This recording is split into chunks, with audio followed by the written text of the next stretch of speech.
గులకరాయి, విజయవాడలో గులకరాయి. ఆయన పోతా ఉంటే కరెంట్ ఆఫ్ అయిపోయిందంట. నేను ఆఫ్ చేశానా? ఎవరిది గవర్నమెంట్ ఇక్కడ? ఎవరిది గవర్నమెంట్? నీ గవర్నమెంట్ అవునా కాదా? ఎవడో అందులో నుంచి గులకరాయి వేసాడంట నాటకం.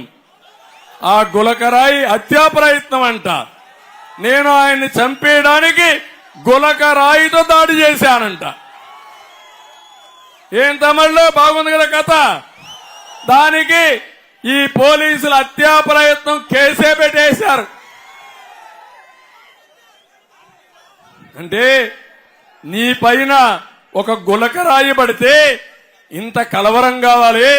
నా పైన రాళ్లతో కర్రెలతో పోయిన దిక్కల దాడులు చేసేవే, సమాధానం చెప్పే ధైర్యం ఉందా సైకో అని అడుగుతున్నా. నేను అడుగడుగునా నా పైన దాడి చేశారా లేదా అని అడుగుతున్నా మిమ్మల్ని. ఏం చేశారా లేదమ్మా? చూశారా లేదమ్మా?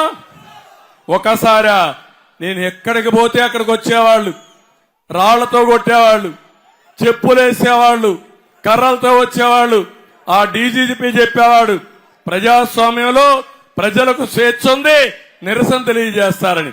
నీ మీద రాయేస్తే మాత్రం హత్యా ప్రయత్నం, మా మీద చెప్పులేసినా రాళ్లేసినా పవన్ కళ్యాణ్ రానీయకుండా చేసినా అది ప్రజాస్వామ్య సైకో? ఇది సైకో కాకపోతే ఏం తమ్ముళ్ళు మీరే చెప్పండి.